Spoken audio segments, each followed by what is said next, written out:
Finally, a perfect use for resting bitch face.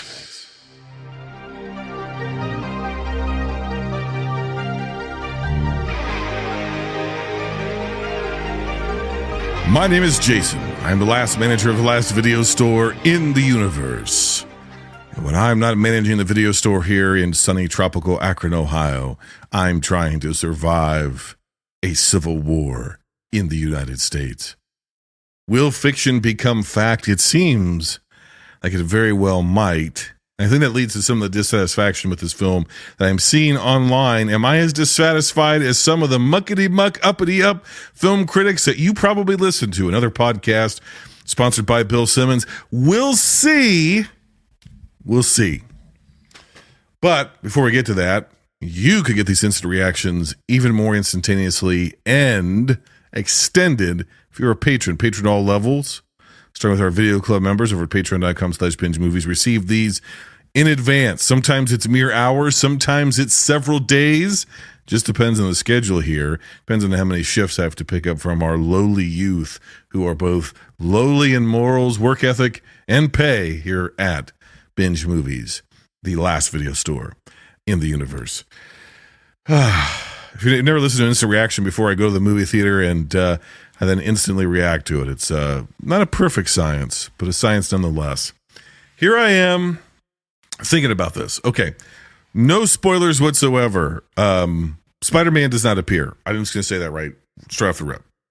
There is no Spider-Man Easter egg anywhere in this movie, and I was greatly disappointed. For the last 15 years, all I've done is watch Marvel movies, and I don't know how to watch anything else now. Is there an Easter egg? If there isn't, is it even a film anymore?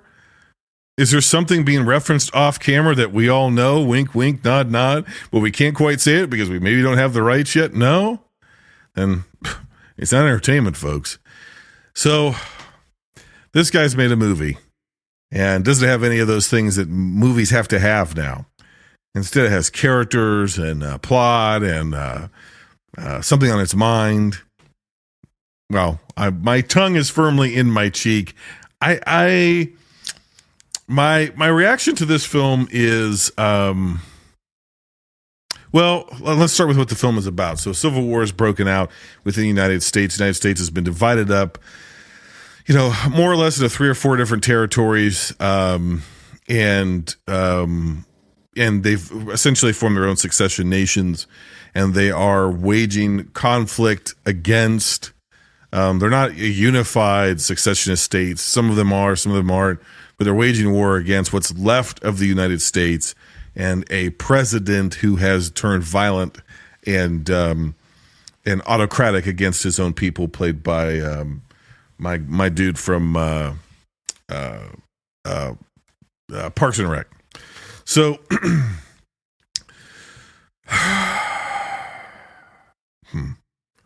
Kirsten Dunst plays a wartime photographer who's gone around the world shooting war and conflict and genocide, and now has the dubious task of photographing it in her own country. She's paired with a reporter. They pick up a mentor, writer figure of hers along the way, and a young girl, aspiring war photographer who looks at Kirsten Dunst's character as being one of her inspirations and one of her heroes. The mission is really a suicide mission to travel from New York to DC to try to get an interview with the president on the eve of what DC is calling the greatest military victory in the history of humanity. And as some of the primary rivals to what's left of the United States is known as the Western Front, and they are about 150 miles, give or take, outside of DC, and their efforts seem to be stalling, and that's all we really know. And then we're thrown right into the action of it all, and it's about the road trip they take and the memories they make along the way, and really the horrors that they see. And there's different societies, different enclaves of people, different areas of the country that are handling it kind of differently. But for the most part, everything is in ruins. It's a full, you have not well-regulated militias kind of running wild. And then, of course, you also have the U.S. military and their traditional fatigues. And you have people who have just gone completely off their rocker, who are, out in the woods somewhere. And you have little places that are off the beaten paths. They're not as effective. They're not as war-torn as your major metropolitan areas. And that's what the movie is about. So I'll just get down to it. I think if what you want is you want Garland, to make those prescient critiques of society that he did in some of his other works, like Ex Machina and Annihilation and some of his other stuff. He doesn't do that as much here. He's not using this as a film to critique the United States and its political process, to critique the United States and what the U.S., what a second Trump term would mean for the United States, or this, that, or whatever. I mean, there are nods and winks to things. There are lines that you could draw with the dots that he has laid down, but it's not explicit whatsoever. And so I think if you're saying, okay, I want, some of his work feels like, okay, this guy's speaking to us from the future as a warning.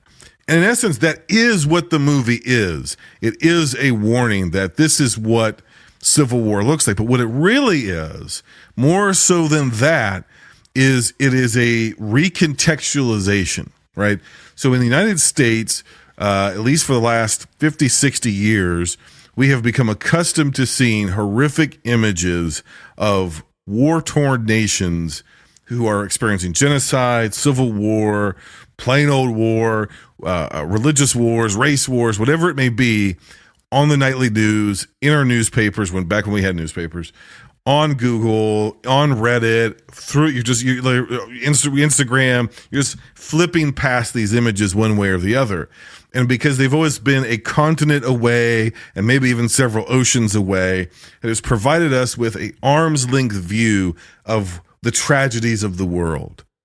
We observe it from a distant, sort of emotionally unaffected ambivalency,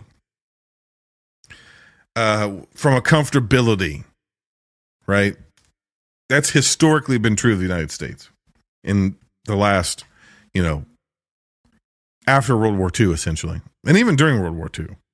And we've had flashes of really having to deal with things that directly involved us, obviously the Second World War and Vietnam and Korea.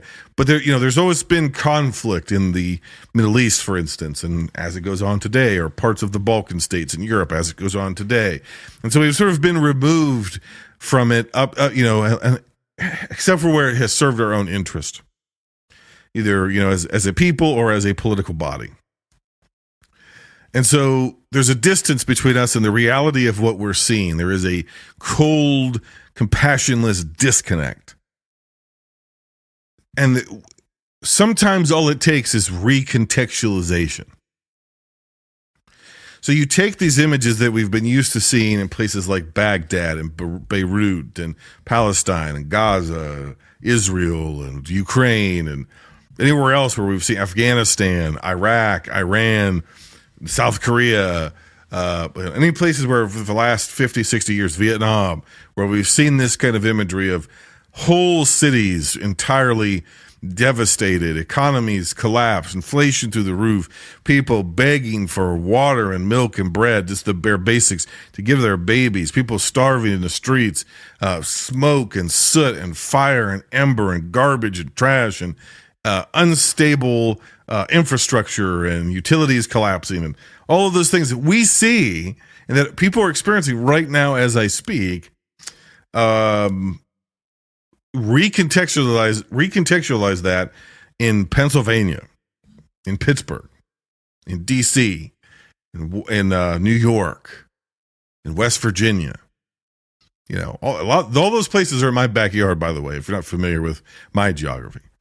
So maybe that has a little extra bonus effect on me because I know some of these places. And now all of a sudden those images that were haunting and terrible and awful, but we were sort of removed from them, we can no longer be removed from them. They're recontextualized. for us. And so it opens this up to a new set of experiences and perspective. It's the man who hates trans people until his son says that he's trans or gay or whatever the case may be, or people who make fun of other people for having autism until they have a child who has autism, right? It's like walking in somebody else's shoes. Now it's your child. What are you going to do with that, right? Now it's your son, it's your daughter, it's your baby, right? You're the one who needs disability. You're the one who needs Social Security. You're the one who needs a government handout or a bailout or whatever it may be. Now, all of a sudden, does that change your tune? And so that's really what this movie is let's recontextualize it. What would that look like in this country? And then what would war journalism look like in this country if everything was falling down? And then that is very, very broad. And it could seem as if it's too difficult to really capture a story with such a continent's worth of conflict. Almost a continent's worth, but a very large country's worth of conflict. And so he does, there's another smart move that's done here, which is, okay, first we recontextualize, second we localize. So we localize the story in this vehicle with these four characters who all represent different facets of media, different facets of human personality, and how human personalities respond and process to grief and trauma and tragedy and horror, right? So Kirsten Dunst's character is beyond world weary, right? She is almost like a sponge. She's been wrung out by the things that she's seen. She's chased so hard after getting the photo, getting the next great photograph. It has come at the cost of her soul, essentially. And the older writer, New York Times writer who's there, he's at the end of his life in one way or another, right? Because journalism could get you killed in this world, as it can in ours, but in the United States in particular. And he's the sage. He's the guy who has lived it. He's the guy with the intuition. He's the guy with the sense. He's the guy that knows what it feels like when something's about to go bad, he's the guy that can read the room better than anybody. He is the expert person, but he represents a bygone era. And then you have this young person who is both eagerly wants to be a part of the action and is also horrified at the action she's seen and horrified at herself at what she's seen. And there's a dichotomy between her and Kirsten Dunst's character of the Spaney character and Dunst's character, because they're almost mirror images of each other. They are the same person at different points in the timeline. This is you at 23. This is you at 43, right? This is you before war. This is you after a lifetime's war, where you just passively watch as evil and atrocities are committed, and you just snap the photo. And you make no great moral judgments. You don't even process it emotionally. You just take the photo, turn it in. The guy writes the story, and we move on. And so by localizing it within these four characters and their relationships with themselves and each other and the complicated wrinkles of who they are as both thrill seekers and cockroaches in a way, they're buzzards in a way, but they're also upholding truth in a way. So the movie's, I think, much more about the complicated nature that of American media, period, news media, period, global news media, period, has with war, right? It is something that is both needs to be reported on and is extremely devastating to the human soul to witness. But there would be no need for Reuters to this extent or Associated Press or the New York Times if horrible things didn't happen. And so I think it's wrestling with a lot of that. It's wrestling with the underbelly of America, yes, but it's doing it through this very particular lens of media. And I think that's really disappointing for a lot of people who are expecting this guy's going to write the ultimate critique of the modern era, the post-truth era.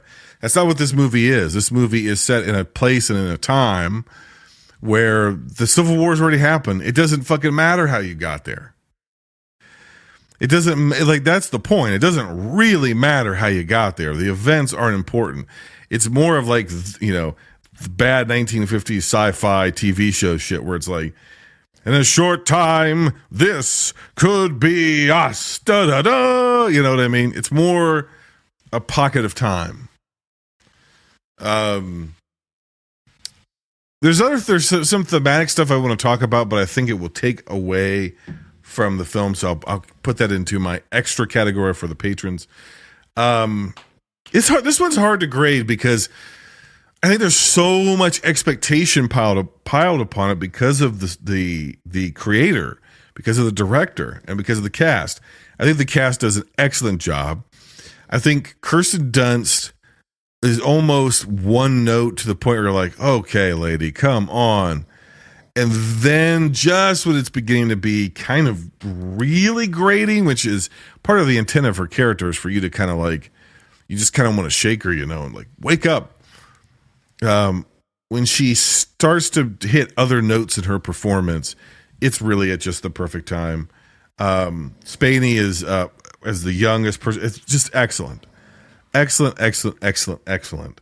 And where her character goes, I think, is excellent. Honestly, all the performances are great in this movie. I can't think of a bad performance anywhere in the film. It's tense, it's taut, it's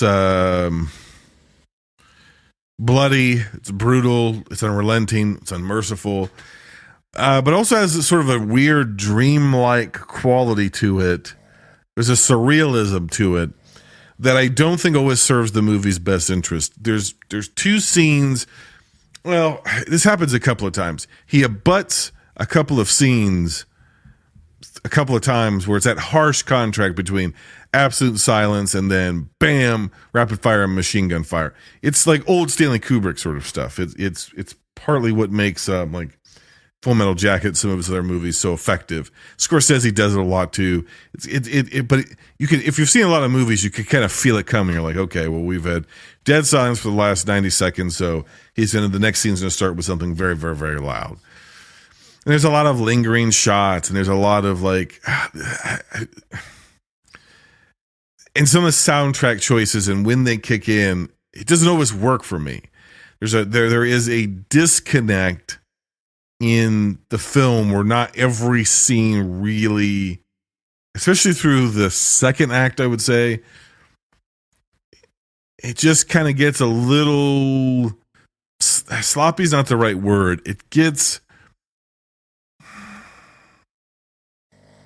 my sense of the movie is that this is not his sharpest material.